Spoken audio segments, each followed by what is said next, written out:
So, all right. So, what's going on? Now, listen, by the way, you brought up my brother. What happened to Stephan Bonnar the other day? What happened to your buddy? Is he all right? It's unfortunate. That really upset. Listen to me. Hey, Forrest, I'm not taking shots. I like Stephan. That really upset me. No. Yeah. I know you do. I know it's like genuine concern. Is he okay? Have you spoken to him?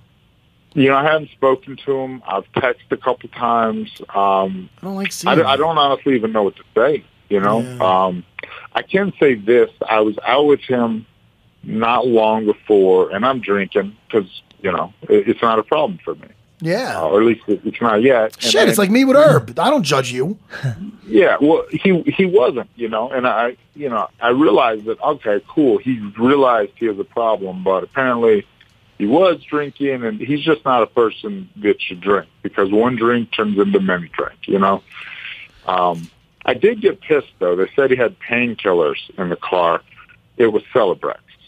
So it's a non-narcotic, anti-inflammatory, non-steroidal, I was like, he didn't have painkillers. And he did have an AR in his trunk, but he had an AR in his trunk because he shoots regularly at this kind of gun buddies of ours. So he's all into that. Well, listen. Or he was. I don't even know if he can do that anymore. Well, life has up and downs. I just hope he's all right. I don't know. Well, I think, now that we're, we really are bringing it down, huh? Between the two of us. Wow. We're losing. Dude, come on, man. Forrest. And people like us. They think we're all happy all the, can we just bring this? People are like, listen to this podcast. These guys are depressing as hell. They think that when you're calling in and they know I'm a silly guy, they're probably, this is a fun one. We're fucking gloom and doom today, buddy. I know. I blew, right? Get back to let's get to the Performance Institute. What's going on over there, dude? I gotta explore that place some more when I'm in Vegas. I kind of had a tour, but I don't really. Yeah, I've been there. It's a fantastic place, man. It's really what the good. Hell? Top level.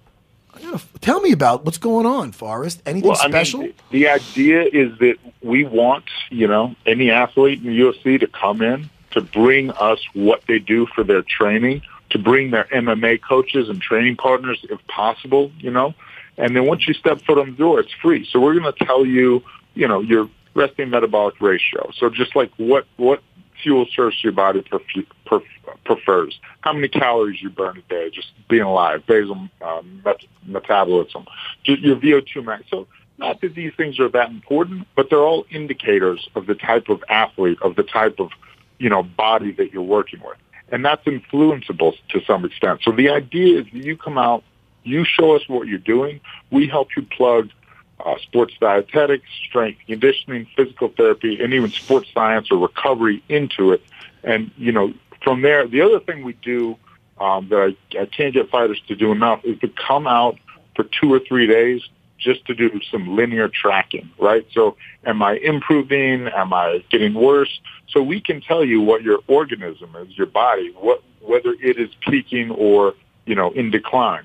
Right now, you got holding mitts for you, and he says, you feel strong today, kid. You feel strong today. Now, your wrestling partner says, man, you're not that good today, but maybe your wrestling partner's having a great day. There's no, there's no, it's all subjective. There's no objective data to your training. We want to provide you with a little objective data, and we feel that if you train around your objective data, you can increase your performance, obviously. Just as important, I was talking to some PBR guys, professional bull riders. Just as importantly, I like to use Bisping as an example, although we had nothing to do with that. I wish we did. That's where the bulk of your money is going to be made, the last couple fights of your career. If you can extend your career successfully and win, 3 or 4 fights at the back end, that's when you're going to get paid. That's when you're going to get your retirement money, your money to figure out what you're going to do, to buy you some time to figure out what you're going to do next. And I think that's a lot of what I want to provide to people. I want you to get an extra fight or two out of yourself if you start training right, a little smarter earlier, so you have a little bit of, financial leeway to figure out your next great passion, right? That was pretty good. You can tell I've said that before. That was a good pitch. I'll just read that off the script. Right? You got a teleprompter there. Now, you're talking about one last fight. No, I agree with you with those because I had some decent fights towards the end. But now, speaking of one more fight, you're 39 years old. Some of that was the market changing too, you know? What's it? Yeah. Listen, I shocked the fucking world, but that's not the point. Let's not talk about that. Listen, Hall of Famer. I know. You beat arguably the greatest guy ever. Frank Trigg. No, seriously. No, Frank Trigg is the greatest fighter of all. Fucking. I'm sorry about that. Why do I keep attacking that motherfucker? I know you already beat him up a couple times, man. I don't know. You're like a sore winner with that guy. Hey, listen to me. Hey, Forrest. Forrest. If repping a fight, you're upset. Hey, if you were Italian and 5'6", and that motherfucker called you Snooky, you'd be upset too. All right? Sorry, Forrest. I'm sorry. And not only that, when I talk to you, it does bring back memories that you wanted him to win, and I don't want to bring that up again. But now you know it hurt. You know it hurt me, Forrest, because I like you so much. I arguably like you more than you like me. No, I like you a lot.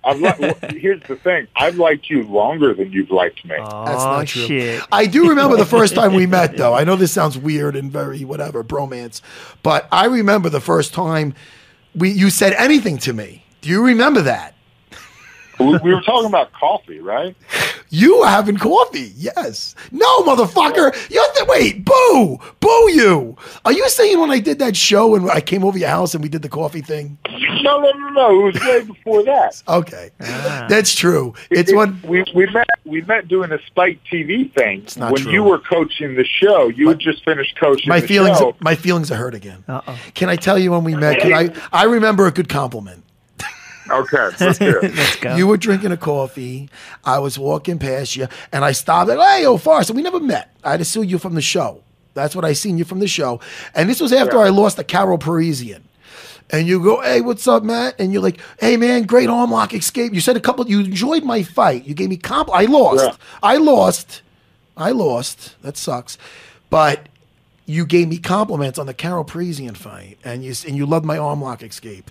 Do you remember that?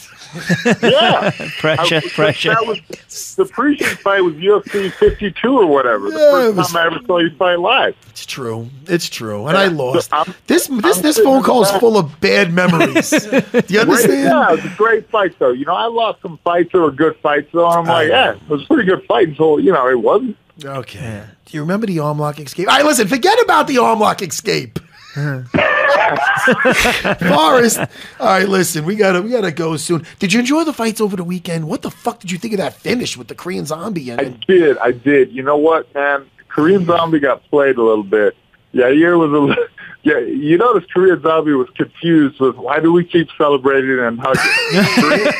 Zombie should have just been like, what the fuck's going on? Like, you don't need to hug. You could tell Zombie didn't want to hug. And then, like, it's 11 seconds when Yair was getting all excited, like, hey, friend, we're doing this good thing. Zombie was like, no, I want to fight. And I think that is why Zombie was pushing that pace so hard at the end and then ran into that beautiful elbow with 8 seconds left, probably in the greatest finish of the UFC ever. I got to tell you, though, I was hoping it was a beautiful fight by Cerrone, but I thought that could just be such a great stand-up fight.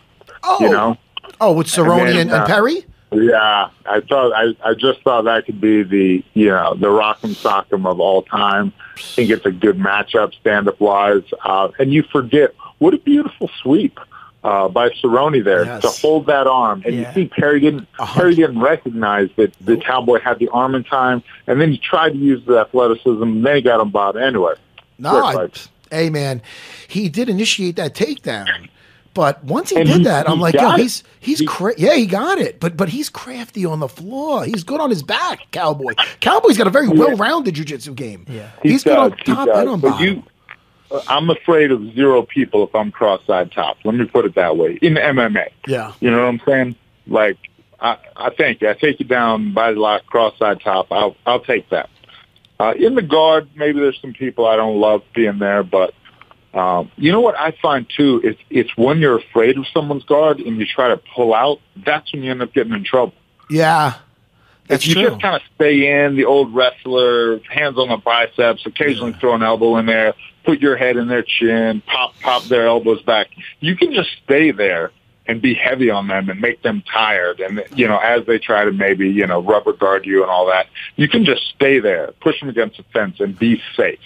And almost just like lay on them until the ref stands you up. That would be my strategy against a real good jiu-jitsu guy.